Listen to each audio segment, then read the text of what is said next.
Oh, almost forgot my glasses. We're gonna get out of this condo one day, Keith. All right. What do you think, Keith? You ready? Yep, I'm just plugging in the walking directions. Closing the condo door, and we're off. And here we go. Head west on Deer Valley Drive toward Deer Valley Loop Road.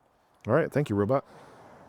All right, according to my phone, it is 31 degrees here in Park City. Today's high is 31 degrees, so this is as warm as it is gonna get. The low is 15 degrees, which is not so bad because when we got here last night, I think the low was 8 degrees. It was very, very cold last night. Walking back from the party, I was struggling.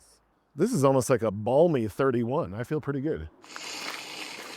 On your left.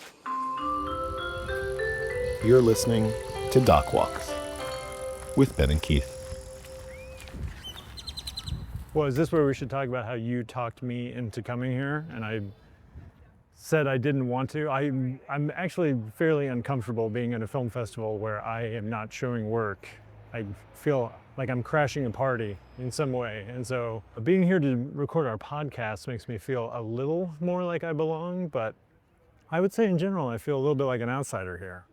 Yeah, I can appreciate that. I do feel like I twisted your arm a little bit and maybe even tricked you a little bit just so I wouldn't have to wander these streets by myself, but... Okay, Keith, so what are we doing? We were walking down Deer Valley Drive into the heart of Park City. And why are we here? Why are we here? I always look at Sundance as kind of like the kickoff of the new year. It's like the calendar year begins here, late January in Park City. And what happens here over the course of the next 5 or 6 days, in a way, can kind of set the tone for how this year just may go. Right, and we are here at a pivotal time. We just had an election. There is the threat of AI looming. There is declining viewership with social media competing for eyeballs. So it does feel like we're in a particularly transitional state at the moment. We're here to take a look around, talk to some people, maybe score a few free drinks at some parties, and kind of fill up our cup. Start the new year with a little fresh inspirato. And really, anybody who is here to make a living making documentaries or indie films is here. Looking for funding, looking for collaborators, present company included. Here we are. Walking up to Main Street where this all happens. It's the main artery of the festival. And everybody is walking around, kind of looking each other up and down, looking to see who's here. See, it looks like there's a lot of people gathering outside the Shutterstock Chalet. There's the Adobe House, home of Adobe Premiere, and maybe some free hot cocoa. Ooh, I could go for some free hot cocoa. Here's the Disney store, you know, all the indie shit. All the independent artists represented. I like how every once in a while we see a guy like this here who is clearly only here to be skiing. Click-clacking in his ski boots up Main Street. We are passing a long line here of people waiting to see a film. Hi, what movie are you waiting to see? It's not a movie. It's a panel, Latino panel for emerging filmmakers. Oh, cool. Who's on the panel? Do you know? Luis Guzman. Oh, cool. Very cool. And there's going to be speakers like Cristina Costantini, Damian Rodriguez, Gara del Sol, Joanna Fernandez, and Sofia Camargo. And then at 3, it's From the Dreams to Screen, the indie filmmakers roadmap to success. Have you been to Sundance before? My first time. Really? What's your name? Adrian. Adrian, nice to meet you. I'm Ben. Oh, nice. Yeah, this is my first time too, so I'm excited to be here. Yeah. Oh, look, here's a chairlift for the people who are here to ski, which is what this town is actually about. Yeah, I think there's a gondola that we can take up to the top for free, which would be a fun way to see the town and maybe take the dock walking more to vertical. new heights. Ooh, look at you. Should we cross here? Okay, I just want to take note of this bird up here. It is a black and white bird with a very long tail that my family and I have seen on trips to Colorado, and we refer to that bird as a tuxedo pigeon. A tuxedo pigeon. And then here's a sign that says Birds of Park City. Oh, we're in a bird watching zone. I'm pretty And there's sure... the tuxedo pigeon right there, which I've come to find out is actually called a magpie. Ooh, I think I like tuxedo pigeon better. All right. Well, we'll keep our eye out for more of those, including mountain bluebird. Mountain bluebird, that's a good looking bird. Good looking mountain bluebird. Let's keep our eye out for the red-winged blackbird, the black-capped chickadee, and the house sparrow. In the house, okay. I'm keeping my eyes peeled. I like But- how this is, you're trying your hardest to make this a podcast about bird watching. I don't have to try. The birds come to me. Okay, so Sundance is important because of selling your film. And people come here as filmmakers, they apply and hope to get in because this is the premier festival in the United States where distributors come to watch films. Yeah. There's a lot that goes into it. It's not that simple. Obviously, you have to have sales agents, PR folks. What else do you need to do? Well, selling a film is a lot like selling a house. And so as filmmakers, we kind of operate as architects and contractors, but there's one significant piece of the puzzle missing in comparing a film to a house, especially a spec film, which is when you build a house, you start out by buying a piece of dirt and then you build up. But when you make a film, you're on the hunt for the plot of land that this film is going to call home. And for the purposes of this drawn out analogy, that plot of land is something along the lines of a Netflix or an HBO or an international theatrical rollout. It's about distribution. And so we need a realtor, or in film festival terms, we need a sales agent. This is a solid analogy, by the way. I like this house analogy. The thing about it is it's all in the framing. Hey, keep going. So we need a sales agent, right? The much heralded, oft misunderstood, but critical piece of the puzzle in any independent film sale is a sales agent. And how do you get a sales agent? Where do you find a sales agent? How can you get their attention? And how can you be first on their list of priorities at the festival? That is a complicated and serious bunch of questions that I don't know that I have the answer to. Let's see, I've made 3 features, 2 which have actually been released and got theatrical distribution, where we used the process you described, which is that we knew sales agents through friends, usually our producers had an in with a top flight sales agent, and we were able to get the movie in front of them, and then based on what they consider to be their chances of success, because they get paid based on a commission, so they only need to rep films that they feel like they can sell, then they position you to get into festivals. Or I think in our case, we had already gotten into the festivals we were going to premiere and then engaged a sales agent. Most sales agents these days won't take on a project if they don't know where the premiere is. And so I think in the old days, the olden times, you wanted to get your sales agent on Yes. as early as possible. But the reality that I've encountered, and sounds like you have too, is that sales agents choose wisely the projects that they'll put time and effort into. And so there's no point in them joining a project until a premiere date has been set. I think that sales agents have a harder and harder job these days. Okay. There are mega mergers happening. There are people watching docs less and less, even though it seems like they're watching them more and more. The eyeballs are actually quite diffuse because there's so much programming, and the sales just aren't as big as they used to be. So the sales agents have a tough job, but so do indie filmmakers. And the thing that you can really gain from coming to a festival is building the relationships that will then help you make your next film and your next and your next. And if you focus just on selling the project that you've done, I think you're doing yourself a disservice. Does that make sense? Yeah, no, it's a multi-tiered and multi-pronged value to gain from the festival experience. I do want to take note of this new soundscape we're experiencing. Gonna say, we'd be remiss not to mention that we are walking through a tunnel right now. This is a tunnel underneath some Prospector railroad tracks, at least if the mural in the tunnel is to be believed. And the sound is amazing. Woo! Tunnel. Sundance. Tunnel. Sundance. All right, let's keep going. We are emerging from the tunnel. Ooh, and yeah, it sounds quite different. No, the festival is about more than sales. It's about more than press. It's about more than connecting with audiences. It's about more than connecting with filmmakers.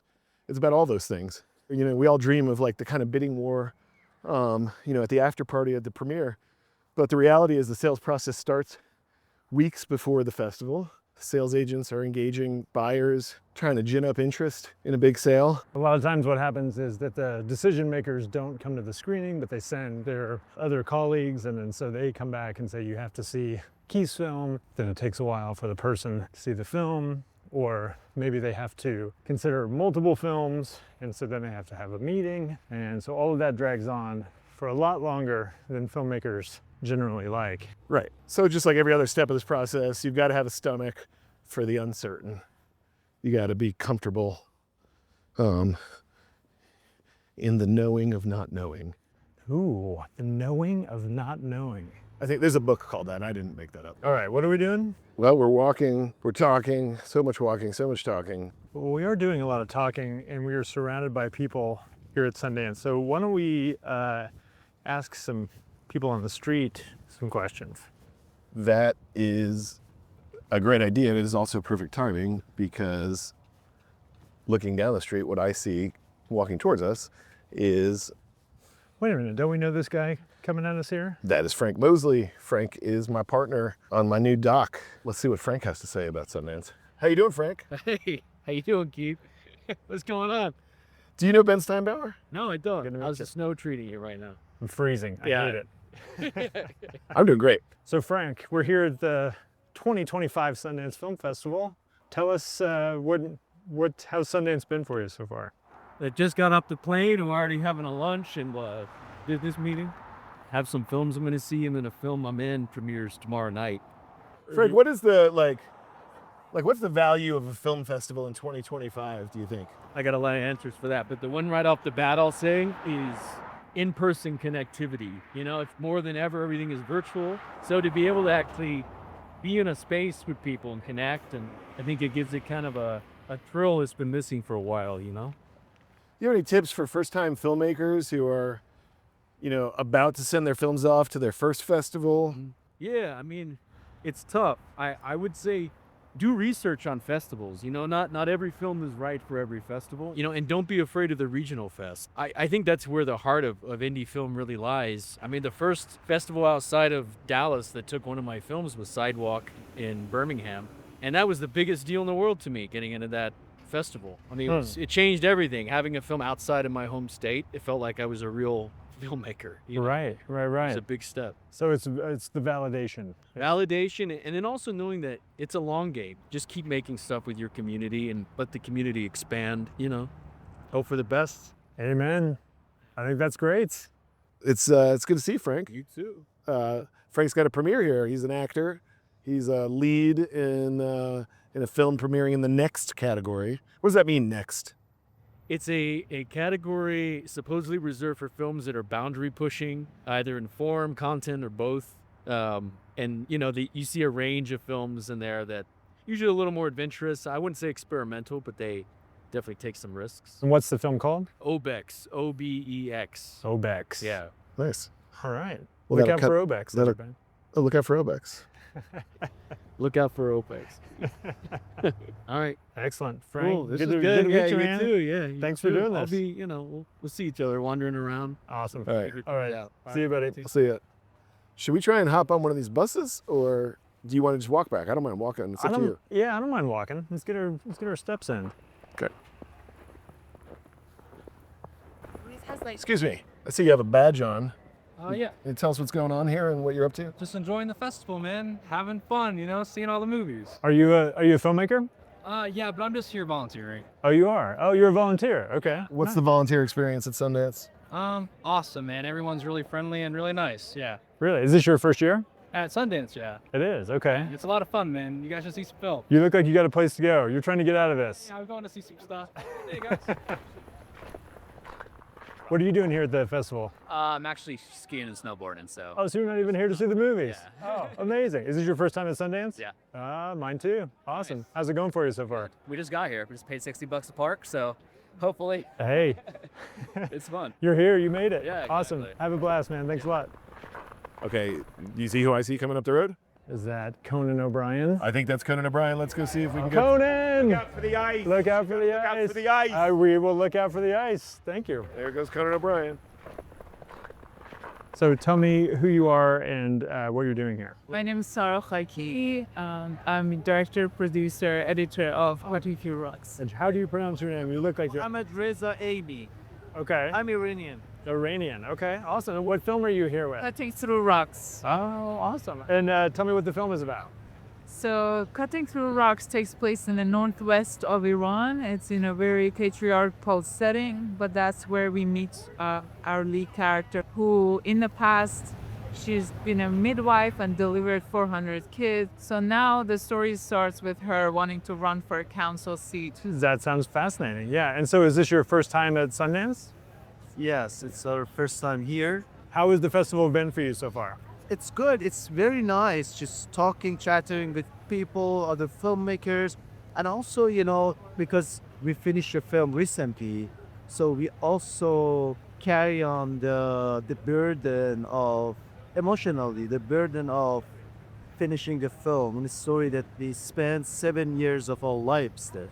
So being here is just, for me, it's a mix of a lot of feelings of happiness, just the feeling of completion, and also a little bit maybe sadness of, you know, saying goodbye. Right. Roger. Right, yeah, it's like a birth. You birth it into the world, and now what happens is not up to you. That's complete. It's a new journey. It's a completely new journey. What do you think about your chances of selling your documentary, the documentary market in general? What are your thoughts about that? Well, you know, I know, and this is something we've been told over and over again, that this is not particularly the best market. Over the past years, especially after COVID or even prior to COVID. But we made this film having that knowledge already, because for us, more than selling or buying, is about telling the story. So it's not necessarily about what happens here monetarily, it's about that you made the film and that you told the story that you want to tell and that you get it out in the world as a gift in a way. Yes, but we're also having this optimism that even though it took a long time to be here today, we have the feeling that it will find its audience, it will find its sales team when it's meant to. Well, I hope it does. Good luck. Well, you guys are great. Yes, sir. Thank you for the time. I really appreciate the time. Good luck with the premiere, and I can't wait to see the movie. Awesome. All right. Bye-bye. Okay, so that was Mohammed Reza Aini, I think I'm saying that right, and Sarah Kaki. They are the directors and producers of Cutting Through Rocks, the Iranian film. And what a cool way to have met them. We were literally standing in line for a cup of coffee at the Adobe House, and I went over and just struck up a conversation, and lo and behold, they're doc filmmakers here from Iran. International world premiere. And I don't know what Sarah had to say about, you know, I think we focus a lot on like what's the marketplace, but you know, Sarah reminds us like this, first and foremost as storytellers, our job is to get these stories out there and to connect with audiences, and that's, you know, what they're hoping happens with Cutting Through Rocks. I don't know. And they worked on it for 10 years, and there was this kind of twinkle in their eye. They were so excited to be showing their film here and finally getting it out in the world. So to talk about it like a birth, that was really cool. Yeah.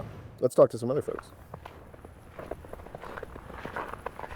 My name is Paulius Contievas. I'm a director of photography on the film The Librarians, and we're very happy to premiere at Sundance. It's a huge, huge accomplishment because the movie was literally finished 5 days ago.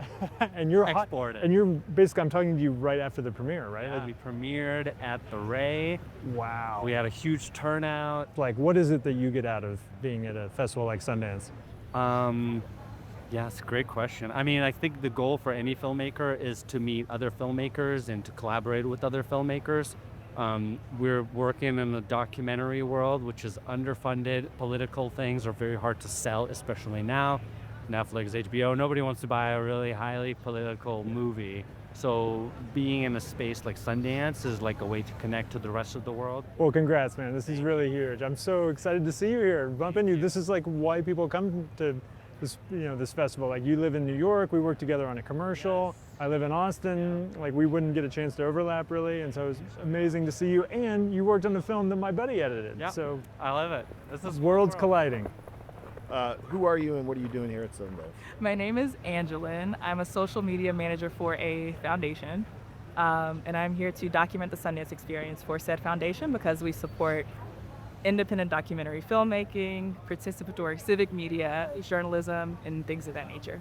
And is the question, what are my thoughts on the state of it today? Well, actually, you're a very interesting person to talk to because you are so plugged into social media. And I think a big part of what's challenging documentary viewership right now is social media. So how do you think social media is challenging documentary and changing it? I think the same way that social media kind of made everyone a journalist, it enabled everyone to be a documentarian too. Not even just like cinema necessarily, just real-time coverage of events that are happening in South Korea. Like there's martial law happening. People who are in the Democratic Republic of Congo talking about the way that mining for minerals is impacting their local populations. So I think anyone who has a story to tell has the means to do so. Yeah. And so that democratization of media is great on the one hand, but then on the other hand, if everybody's scrolling through TikTok and not watching longer form narratives, that also feels like there's something missing or that's like maybe not a positive, right? It is a trade-off, and I think that maybe the storytellers have to decide what's more important. Is it awareness? Is it a call to action? Is it considering something in a different perspective that might actually require more detailed storytelling and you flatten it in 30 seconds or 90 seconds and you don't want to go that route? I think all that's valid. Yeah. What are you excited about for 2025 when you look at like the landscape of what's coming, what you do for a living, and what matters to the people that you work with? When seismic shifts happen in the social media space, I think it riles up everyone, not even just people who are creators, but people who are also consumers feel like they have a stake in the content that they're consuming and the content moderation, the policies. They're upset about the algorithm. Like everyone gets really, really in on it. And it kind of feels like, to me, like that collective effervescence when people have when there's a lottery and it's like a really, really high jackpot. It's just everyone wants to buy a ticket, even if they know they're not going to win. So that's how I feel about social media. It's like, even if you're not a content creator, like you're still in on it. You're on the game, and I'm excited to witness that excitement. That's a great answer. Oh, here comes Russell Wayne Groves right here. What's up, buddy? Russell's an executive producer, done all kinds of award-winning, money-making documentaries. How's life? Well, we're here at the Sundance Film Festival. Yeah. What do you do? Do you know Keith Maitland? Keith, this is Russell Groves. Keith. You know, Sam, I've heard your name so many times, and we have a lot of friends in common, yeah. You look like you are not wearing near the amount of layers that we are, and I'm freezing in all these. Pretty good. So are you here to catch movies, to set meetings, to do a little fundraising, or what? I never come to watch movies. I come to meet with people, talk about stuff. I'm really interested in two things in particular. What is the state of distribution and sales in this business for indies in particular, which is a disaster area in my opinion. But I'm just curious kind of where things are headed, just based upon from sales, talking to Submarine, talking to XYZ, and talking to other distributors. And then on the financing side, trying to curate what is a pathway that is a feasible pathway that mitigates risk for investors, but also curates the best approach since you could make consistent films and not have to worry about doing a startup every single time. Every time. That's a great way to put it. Those are the things I'm trying to crack. Yeah, that's a great way to say it. This is my first time ever coming to Sundance. Really? And I've That fought it. shocks me. I fought it my whole career. I was a snob about it. I didn't want to come unless I had a movie here. Okay. And Keith and I started doing this podcast, and he convinced me, Yeah. the time is now. You got to put that shit away and come up here. And I have to say, so far, everything you're describing is my experience. I'm just getting to meet with people, and I'm curious to see what the fires have done to attendance. It's a tragedy, and you can't discount the fact that it's going to have some kind of material effect. I'm hopeful if there's a silver lining that people are a little bit more open and emotional and willing to talk about things, and maybe it's a little bit less crowded so you can actually have some discussions with some people. But I'm looking at it positive either way. you have to. You have to be a hopeless optimist to be in this business. Yeah, and sometimes that's difficult to find. Well, I did say hopeless. Yeah. Exactly. Hopelessness is certainly there. What are you looking to get out of coming to Sundance? We out here in Sundance, you know, everybody's out here enjoying themselves. Unfortunately, I gotta work, but I'm glad to be here and be able to meet people like y'all and just share the good vibes. What y'all want? You do have some good vibes. Yeah. I think very fine. Yeah. What are you doing right now? Like, what's your job that you're doing here? So right now we're just facilitating parking and making sure nobody comes with their car and try to ram people over. Thank you. You know what I mean? So Thank we're you just for making sure. your service. Absolutely. But if everybody can check out my music, I'm on YouTube. Chosen Few Productions, Chosen Glory, Chosen with the Z, CHOZEN. I'd appreciate it. Just to give you guys a little tiny sneak peek, is something like, why don't you? Oh, that was horrible. Try that again. Take two. Try that again. Try that again. I want a coach. How about a coach? She wanted Birkins. Everyone said she wasn't worth it.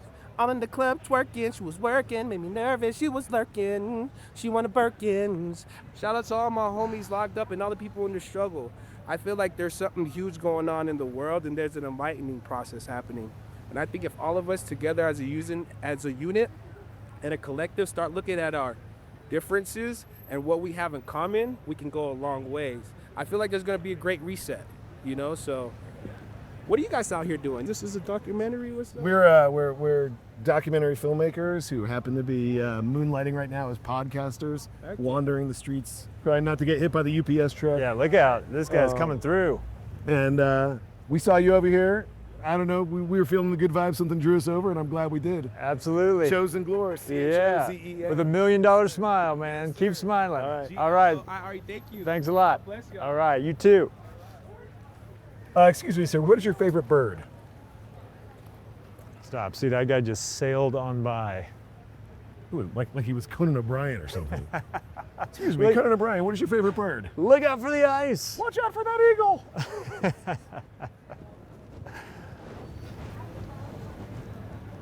Excuse me. Hi. How's Sundance treating you? That's great. Yeah. It's wonderful. Yeah. We're a film here, so it couldn't be any better. Speak to me about that film. It's a feature film documentary about this competitive high school speech and debate tournament that is nationwide, and we followed 5 incredibly talented seniors all the way through entire school year to the final tournament that it happens every year with up to 10,000 kids. Beautiful. It's an incredible experience because it really gives you hope for the future once you see that film. Incredible. We really need that right now. Congratulations. What's your role in the film? What's your name? I was producer, I'm Christoph, and also cinematographer on it. All right. Yeah. Producer and was cinematographer. Getting little insights into this film throughout the process because our good friend Osei Esed was your composer. Osei is the best. He really Osei is the best. I did see, a bunch of cuts, obviously, but really once his music went in, it just kind of bloomed. Yeah. It really bloomed. It was like an unbelievable thing, yeah. That's so great. That's So you had a great premiere. We had a great premiere, yep. What are you hoping for next? What are the next steps for Speak? Festivals, but also, we wanted the film to get out there because it is the film that feels so much more important than it even felt like 2 months ago. And this is kind of one of these antidotes because those kids, you can tell, call them kids, students, almost adults, but they're 17, but they are the future and they will be fighting for it and everybody should see it. Yeah. All right. And do you have distribution already? Not yet. We're looking, but we had a ton of people there and people seem to really love it. So we're really optimistic about it. Excellent. Great. Optimistic. There's that word again. He's optimistic. I know. Hey, well, since you're hitting one of our main themes, which is optimism, Yeah. I also need to know, Christoph, Yeah. what is your favorite bird? My favorite bird, I love a blue jay. I love blue jay. I love blue and, blue Well, jay. look at those beautiful blue eyes you have, Yeah, Christoph. that's right. Exactly right. Perfect match, right? There we go.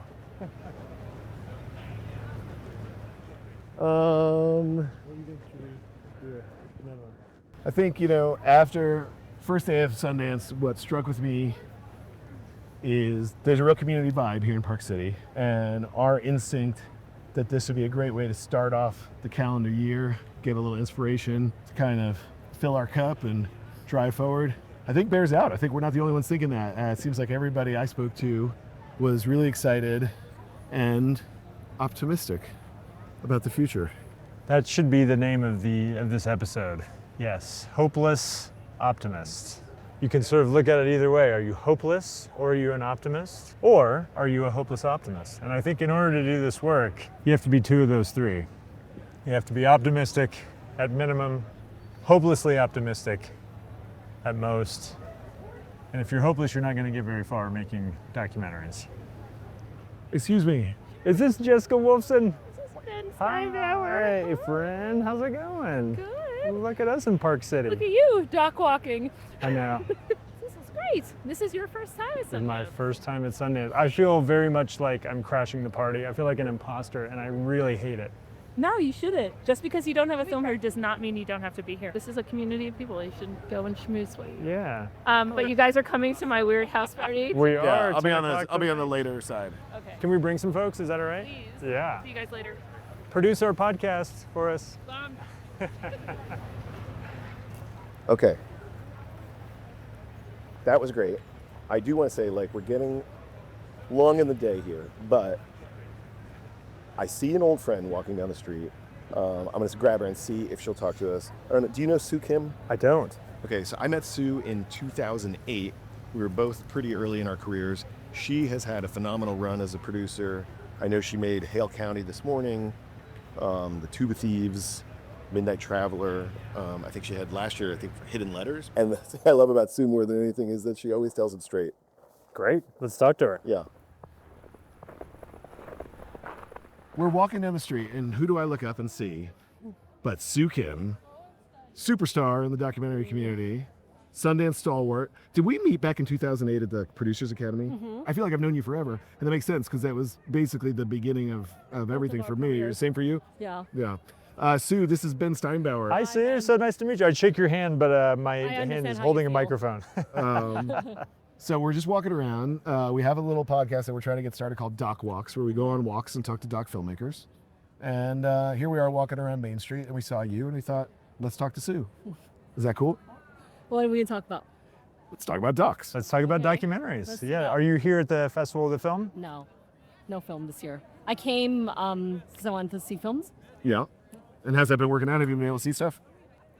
I don't know, like I schedule things too tightly, and so I haven't seen as many films as I wanted to, but more than when I'm here with the film. Yeah. What have you seen that you've loved so far? I don't know, I haven't had enough time to process because it's kind of a spectrum. Like I need to like watch things and then think about it, and I haven't really had a chance to think about it. Gotcha. What are you thinking about when you look at the documentary marketplace as a producer, as somebody who is working as an independent? What does the world look like for you for 2025?